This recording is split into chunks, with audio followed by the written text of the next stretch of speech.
तो आदाब, नमस्कार, गुड इवनिंग, सत श्री अकाल। एक बार फिर आप तमाम लोगों का स्वागत है क्राइम तक की कहानी के इस एपिसोड में। उम्मीद है पूरी फैमिली अच्छी होगी, अपना ख्याल रख रही होगी। आज वीक का पहला दिन है और वीक के पहले दिन कहानी की शुरुआत कुछ इस तरह होगी। मैंने सोचा नहीं था, हालांकि ये कहानी कल भी सुना सकता था, लेकिन संडे था। लेकिन ऐसी कहानियां झकझोर कर रख देती हैं। देश की राजधानी दिल्ली, इस वक्त उसकी पॉपुलेशन जो आबादी है करीब 2 करोड़, मतलब 2 करोड़ लोग इस दिल्ली में रहते हैं। और इन 2 करोड़ लोगों की सुरक्षा की जिम्मेदारी करीब 90,000 दिल्ली पुलिस के लोगों पर है। 90,000 पुलिस वाले, 2 करोड़ की आबादी। देश के सबसे ताकतवर लोगों का घर है दिल्ली, चाहे वो प्रेसिडेंट हो, प्राइम मिनिस्टर हो, जितने भी, होम मिनिस्टर हो, पॉलिटिकल हेडक्वार्टर है, पार्लियामेंट है। अब इसी दिल्ली में, देश की राजधानी में, 2 करोड़ लोगों की आबादी वाले इस शहर में एक लड़का पूरे 18 दिनों तक ठीक रात 2 बजे अपने घर से निकलता है। अपने पीठ पर एक पिट्ठू बैग रखता है। उस बैग के अंदर कुछ पॉलीथिन है और वो बेखौफ, बिना किसी के डर के, ना पुलिस का खौफ, ना लोगों का कि 2 बजे कोई रोक ले, टोक ले, कोई तलाशी ले, और वो इधर उधर सुनसान इलाका ढूंढता है। कभी जंगल जाता है, कभी किसी और सुनसान इलाके में जाता है। फिर बैग से वो पॉलीथिन निकालता है, फेंकता है, वापस घर लौट आता है। आने के बाद आराम से सो जाता है। अगले दिन फिर यही काम करता है, उठता है, पॉलीथिन लेता है, बैग लेता है, अब नए इलाके में पहुंचता है, नए इलाके की तलाश करता है। फिर बैग से कुछ चीज़ें निकालता है, फेंकता है, घर लौट आता है।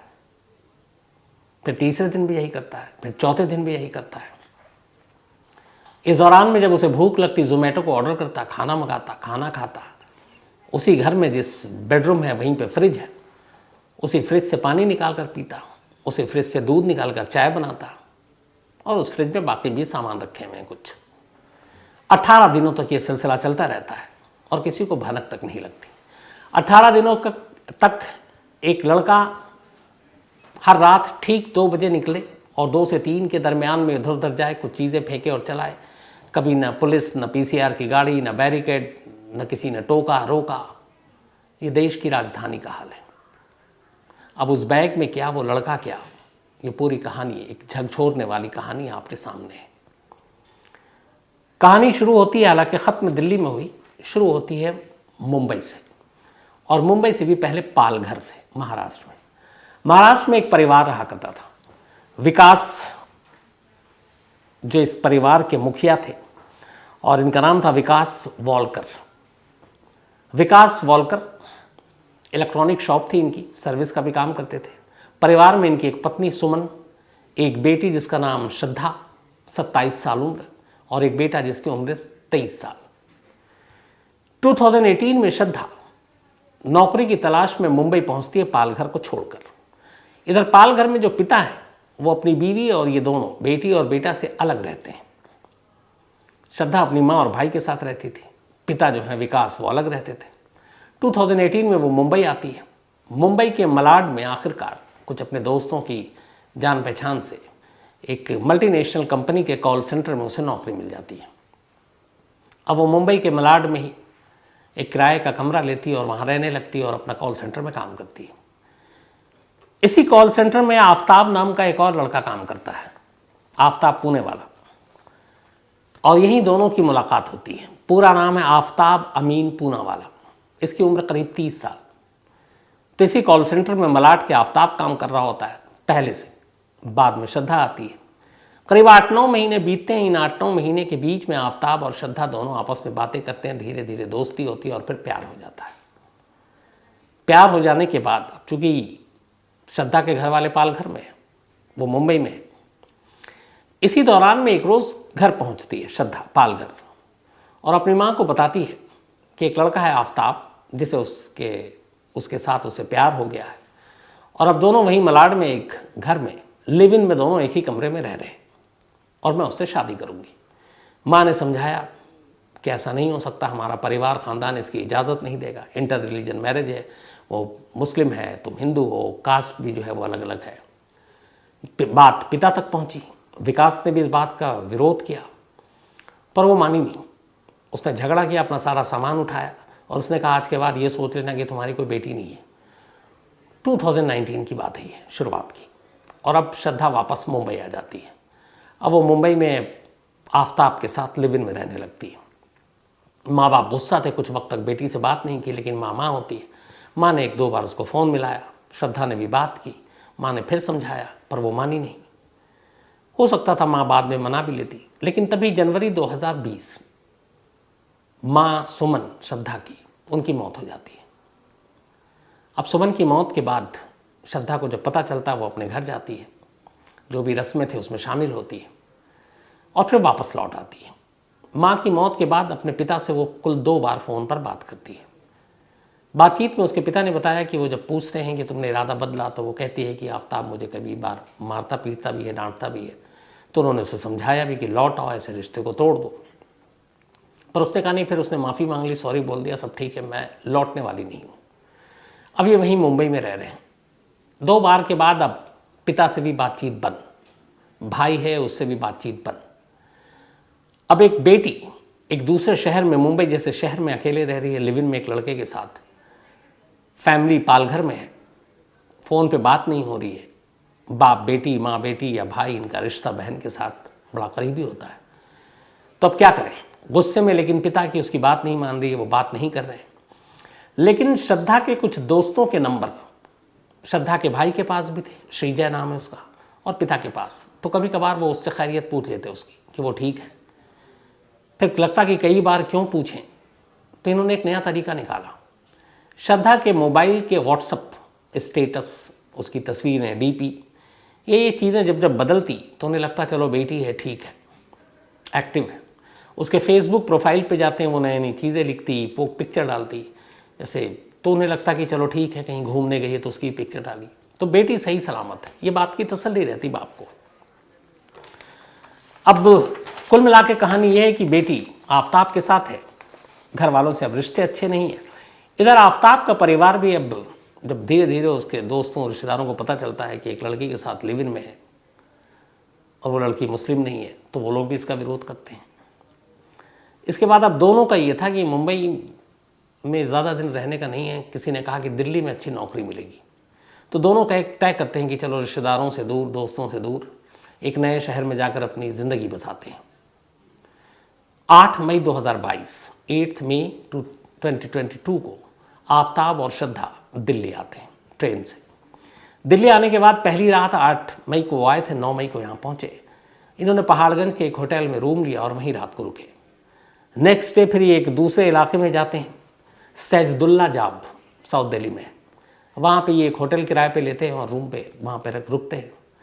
10 मई को इन दोनों के कॉमन फ्रेंड जो मुंबई में था, दिल्ली में रहता है, वो छतरपुर में रहता था। ये दोनों वहाँ जाते हैं और छतरपुर में उसके घर पर रुकते हैं कुछ दिन। रहने के दौरान में फिर उन्हें कहता है कि यहीं पे तुम अपने लिए कहीं घर देख लो। तो छतरपुर में ही दोनों एक घर ढूंढते हैं, हाउस नंबर D93/1 छतरपुर, किराए का एक घर। अब दोनों आफ्ताब और श्रद्धा उस घर में शिफ्ट हो जाते हैं और अब अपनी ज़िंदगी बसाना शुरू करते हैं। 10 के बाद ये 12-13 तारीख तक की बात है। अभी इन्होंने अपना घर ले लिया। इधर इस दौरान में चूंकि इनके रिलेशनशिप को 2019 से 3रा साल है ये, श्रद्धा बार बार कहती कि हो गया अब लेवल में, अब हम इस रिश्तों को नाम देते हैं, दोनों शादी करते हैं। आफ्ताब हर बार टालता रहता, कहता ठीक तो हम लोग रह रहे हैं, शादी की क्या ज़रूरत है। इस बात को लेकर झगड़ा होता, लेकिन फिर दोनों में सुलह हो जाता। दिल्ली आए हुए अभी सिर्फ 10 दिन हुए थे। 10 दिन के अंदर अंदर अब जब ये अपने घर में शिफ्ट हो जाते हैं, तो फिर से इन दोनों के बीच में अब झगड़ा शुरू होता है। और इस झगड़े के दौरान में बात बहुत सारी चीज़ें बढ़ जाती हैं। हुआ ये कि 18 मई की तारीख आती है, 18 मई। लेकिन उस 18 मई की कहानी सुनाऊं उससे पहले थोड़ा सा आगे भी बढ़ जाता हूँ। दोनों दिल्ली आ गए, 8 मई को पहुँचे हैं, होटल में रहे, दोस्तों क्या रहे। अब इन्होंने छतरपुर में अपना घर ले लिया। मई के बाद जून, जून के बाद जुलाई, जुलाई के बाद अगस्त, सितंबर आ गया, 4 महीने बीत गए। अब इधर एक बाप और एक भाई जो अपनी बहन की खैरियत उसके डीपी या उसके स्टेटस या फेसबुक अपडेट से पता कर लेता था, वो सारी चीज़ें अब एक्टिव नहीं है मई के बाद से। पिता को लगा शायद कुछ बदल गया, पर उन्हें कुछ दोस्तों से उन्होंने फ़ोन किया उस वक्त मई जून में, तो उन्होंने कहा कि वो दोनों दिल्ली शिफ्ट हो गए, अब वही नौकरी करेंगे। पिता ने कहा चलो ठीक है। एक दोस्त ने ये भी बताया कि वहाँ छतरपुर में कहीं उन्होंने किराए का घर ले लिया, पर एड्रेस नहीं मालूम। उनका ये भी ठीक है। तभी सितंबर का महीना आता है। सितंबर के महीने में एक श्रद्धा का दोस्त श्रद्धा के भाई को फ़ोन करता है और कहता है कि मैं श्रद्धा को लगातार फ़ोन करने की कोशिश कर रहा हूँ, उसका पिछले 2-2.5 महीने से फ़ोन स्विच ऑफ आ रहा है। क्या उसने नंबर बदल दिया? क्या तुम्हें कॉल किया? कोई नया नंबर हो तो मुझे दो। भाई कहता है कि हमारे पास तो कोई नंबर नहीं और हम भी कर रहे हैं तो मिल नहीं रहा। भाई घबराता है, वो अपने पिता को बताता है। अब विकास, उनके पिता श्रद्धा के, वो उस दोस्त का नंबर लेकर खुद बात करते हैं। कहते क्या तुम्हारी कब से बात नहीं हुई? वो कहता है मैं हमेशा अक्सर 2-3 दिन में हमारी बात हुआ करती थी श्रद्धा से, लेकिन इधर 2-2.5 महीने से बात नहीं हो रही है, उसका मोबाइल बंद है, कुछ समझ में नहीं आ रहा। ये सुनकर पिता घबरा जाते हैं। अब वो श्रद्धा के कुछ और दोस्तों को मुंबई में फ़ोन मिलाते हैं, उन सब का भी यही जवाब कि पिछले 2-2.5 महीने से श्रद्धा का मोबाइल बंद है और हमें कुछ समझ में नहीं आ रहा। अब जब उन्हें लगता है तो उन्हें एक मन में डर लगता है कि कहीं श्रद्धा के साथ कुछ हो तो नहीं गया। इसी के बाद वो वहीं लोकल पुलिस स्टेशन में अपनी बेटी की गुमशुदगी की रिपोर्ट लिखा देते हैं और पालघर में कि उनकी बेटी गुम है और मुझे डाउट है कि कहीं उसका किडनैप ना हो गया हो।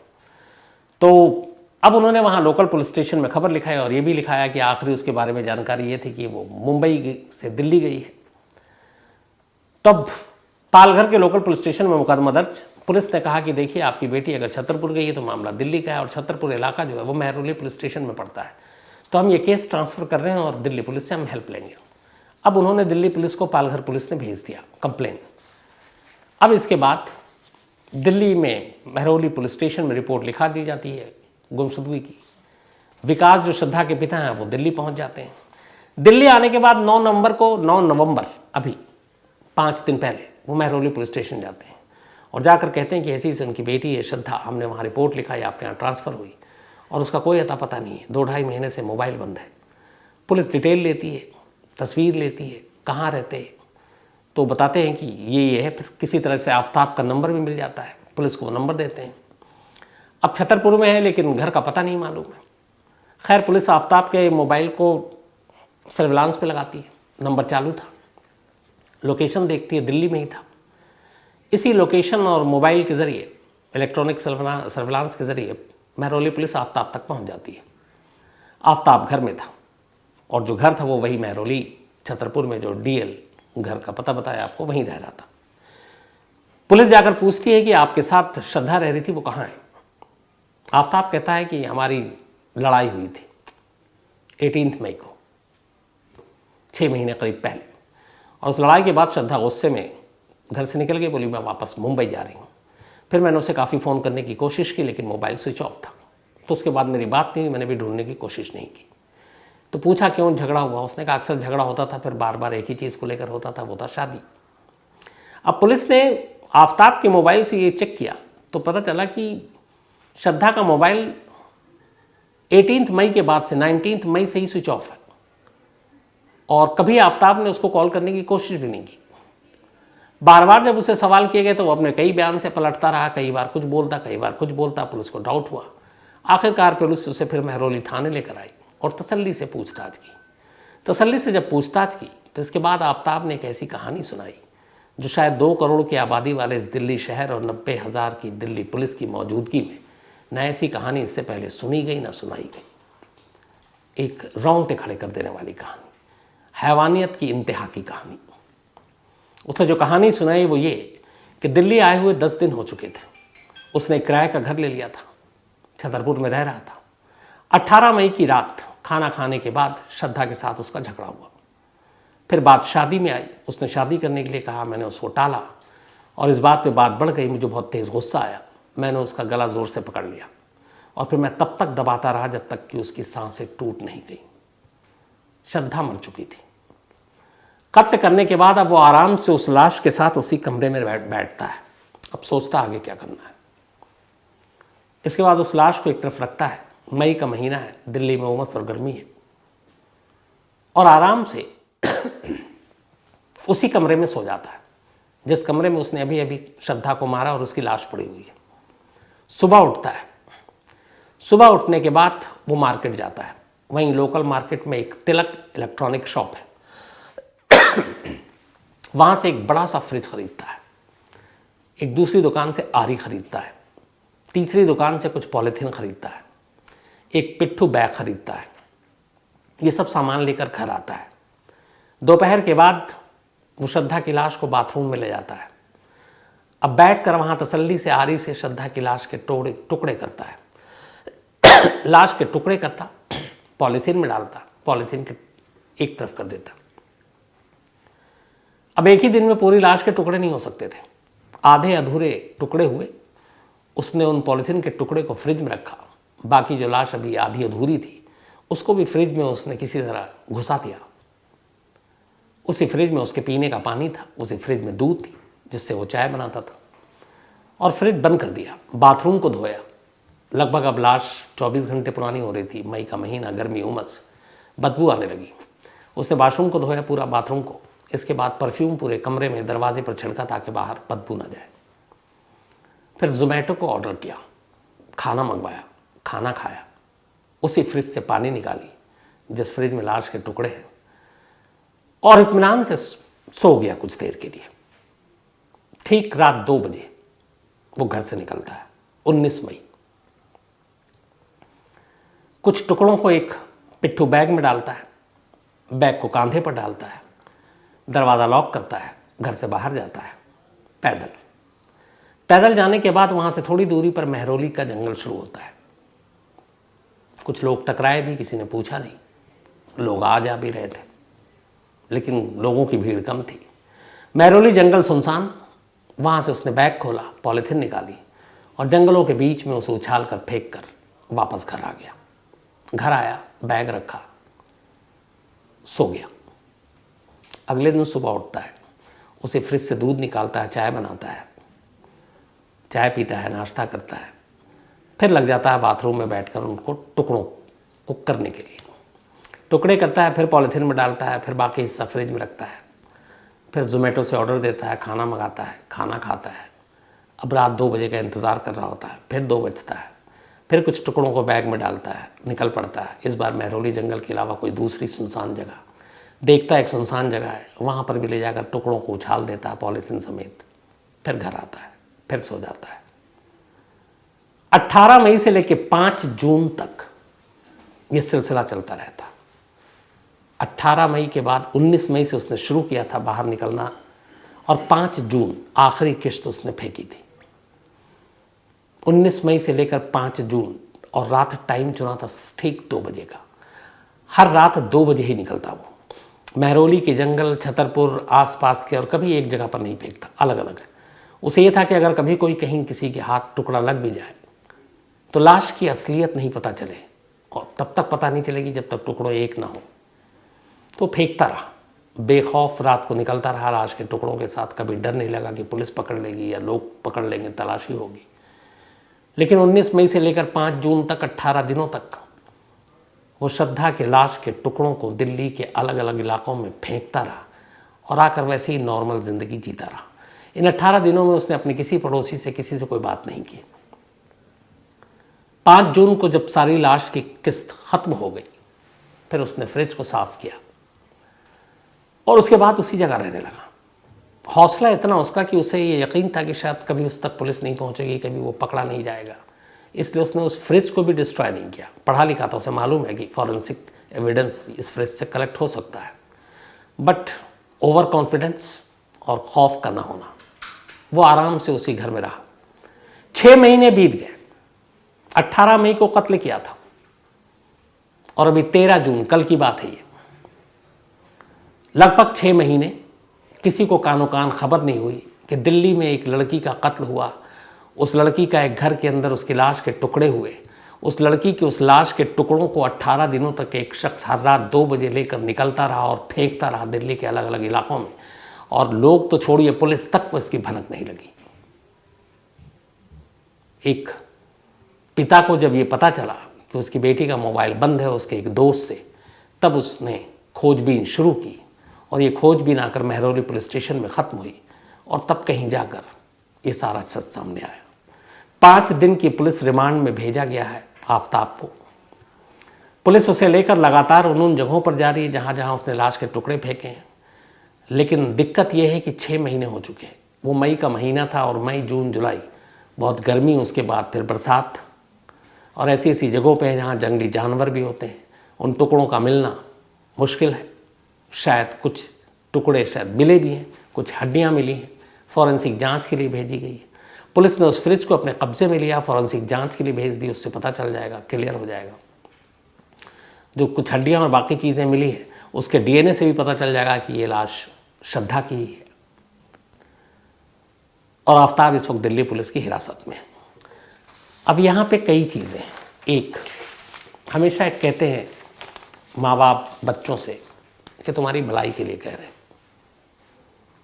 तो अगर माँ बाप की बात सुन ले बच्चे तो बहुत सारी चीज़ें ना हो, पहली चीज़। दूसरी, ऐसे बहुत सारे इंसिडेंट, ऐसी बहुत सारे वारदात वाक़े मैंने सुना है आपको इसी कहानी में, और मैं खुद सुनता हूँ, कवर किया एज ए क्राइम जर्नलिस्ट, जहाँ पे रिश्तों के लेके खून होता है।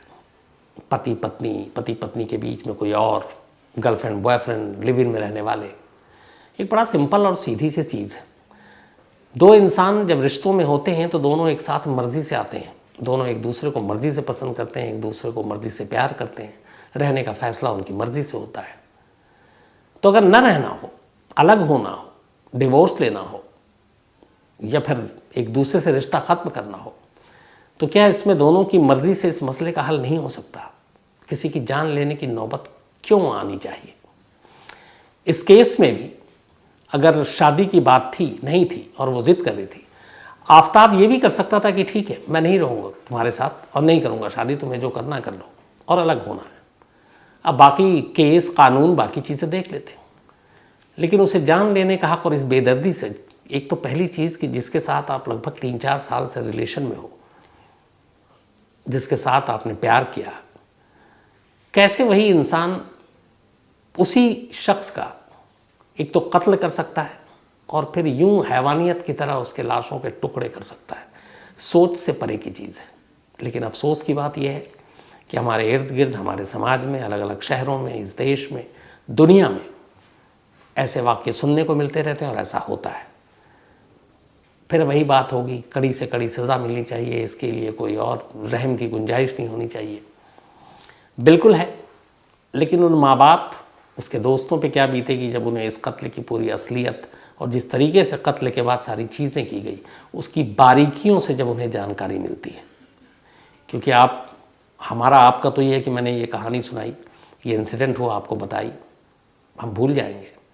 लेकिन ये मामला कोर्ट में जाएगा। जब कोर्ट में जाता है तो हर चीज़ बहुत डिटेल में, माइनर डिटेल में जाती है। पुलिस या आईओ को बताना पड़ता है कि उन्होंने क्या क्या कलेक्ट किया, उन्हें बताना पड़ता है दोबारा कोर्ट के सामने, उस माँ बाप के सामने वो सारी रिपीट करनी पड़ती है, वो पूरी स्टोरी, वो कत्ल का तरीका, कत्ल के बाद लाशों को टुकड़े करने का तरीका, उसे छुपाने का तरीका। और उसी कोर्ट रूम में बैठा वो माँ बाप, उसका रिश्तेदार सुन रहा होता है।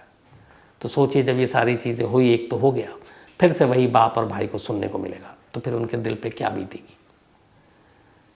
तो निहायत अफसोस। लेकिन यहाँ उससे भी बड़ा एक दूसरा सवाल जो मैंने शुरू में कहा कि किसी की कैसे हिम्मत हो सकती है, लॉ एंड ऑर्डर या पुलिस का इसका मतलब है खौफ ही नहीं है दिल में। एक आदमी, जैसे बहुत सारे एग्जाम्पल हैं, अगर आप दिल्ली की कई बॉर्डर लगती है, दिल्ली है, आपका हरियाणा है, इधर राजस्थान है, यूपी है, तो कहते हैं कि दो बॉर्डर के बीच में अगर कोई शराब की 2-4 बोतल लेके जाता है तो डर रहा होता है कि अगर मैं दिल्ली से चला हूँ, नोएडा बॉर्डर पर पकड़ न ले पुलिस वाले, एक खौफ होती है। एक शख्स पूरे 18 दिनों तक टाइम का पाबंद, रात 2 बजे लाशों के टुकड़े बैग में डालकर कंधे पर रखकर दिल्ली में घूम रहा है, और एक बार भी किसी पुलिस वाले की नज़र नहीं पड़ी। एक बार भी किसी ने उसे रोक कर ये पूछने की कोशिश नहीं की कि तुम रात को 2 से 3 के बीच में क्यों भटक रहे हो, कहाँ जा रहे हो, कहाँ से आ रहे हो, क्या काम करते हो, बैग में क्या है। किसी ने नहीं। इससे लॉ एंड ऑर्डर की हमारी असलियत का भी पता चलता है। तो आज की इस अफसोसनाक वारदात में इतना ही। लेकिन वापस आते हैं अपने वही सिलसिला। आज काजल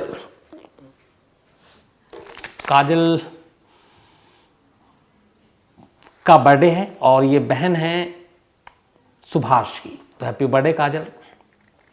काजल मलार है इनका नाम। साथ ही नवीन नागरकोटी का भी आज बर्थडे है, तो हैप्पी बर्थडे नवीन। इसके अलावा रबीउल हसन, इनका भी आज जन्मदिन है, हैप्पी बर्थडे रबीउल। और मुशीरुल्लाह हसन ने भेजा है। राम वर्मा का भी आज बर्थडे है, तो हैप्पी बर्थडे राम। और आशीष वर्मा ने भेजा है, उनके बेटे हैं। इसके अलावा ऐश्वर्या, इनका भी आज बर्थडे है, तो हैप्पी बर्थडे ऐश्वर्या। और ये देव एलियस दीपक मोरखाडे की वाइफ है। साथ ही पूजा गौरंग, बल्कि पूजा गुरुंग, इनका भी आज बर्थडे है, तो हैप्पी बर्थडे पूजा। और ये अन्नू और गुरंग खराज, उन्होंने भेजा है। साथ ही विद्या ठुकराल जी, इनका भी आज जन्मदिन है, तो हैप्पी बर्थडे विद्या जी। और ये सुशांत गंभीर की मम्मी है। इसके अलावा सूरज शर्मा की पत्नी का आज जन्मदिन है, तो हैप्पी बर्थडे सूरज शर्मा जी, आपकी वाइफ का। और आपने अपनी वाइफ का नाम नहीं लिखा, तो आप झेलिए। इसके अलावा प्रतीक श्रीवास्तव, इनका सैटरडे को बर्थडे था, तो बिलेटेड हैप्पी बर्थडे प्रतीक जी। बहुत सारे लोगों ने परसों की कहानी को लेकर मेल किया और मुझे लगा कि क्राइम तक फैमिली सच में बहुत इमोशनल है, अच्छा भी लगा। जो उस ऑस्ट्रेलिया तक पहुंचा एक खंडवा के बेटे की कहानी, जैसे सुखपाल सिंह जी हैं, उस्मान अंसारी हैं, विक्रम वीरेंद्र शुक्ला हैं, दलवीर हैं, अविनाश सौर्या हैं, बहुत सारे लोग हैं। इसके अलावा संजीव लुम्बा जी, इन्होंने एक जालंधर के कॉलेज के प्रिंसिपल की मर्डर की कहानी सुनाने को कहा है, जो जल्दी सुनाता हूँ। मंजेश चौरसिया जी, थैंक यू सो मच। इसके अलावा रोशन रे नजीब JNU स्टूडेंट, मिसिंग कहानी, बहुत टाइम हो गया, मैं ज़रूर सुनाता हूँ। साथ ही Mohammad Arshad, thank you so much आपके मेल के लिए। इसके अलावा देवाजीत टॉ, इन्होंने कहानी की फरमाइश की है। Doctor Jaideep Bandopadhyay, thank you so much. इसके अलावा Abani Kanta Bisoi, thank you so much आपके मेल के लिए। Satya Prakash Modi, thank you so much आपके मेल के लिए भी। इसके अलावा Chimi Doma Bhutia, thank you so much आपके मेल के लिए चिमी जी। इसके अलावा Dondiyal Godhi, thank you so much. Himanshu Dewangan, आपका भी शुक्रिया। श्रीकांत बी, थैंक यू आपका भी। इसके अलावा Mayur Thole, thank you so much. Doctor Ashish Sharma, दिल से शुक्रिया आपका। हितेन शाह, आपका भी शुक्रिया दिल से। मुकेश मोटवानी और साथी अमन वर्मा। तो आज कहानी में इतना ही। अब आपसे मुलाकात होगी कल रात 9 बजे किसी नई कहानी के साथ। तब तक अपना ख्याल रखिएगा। Thank you very much.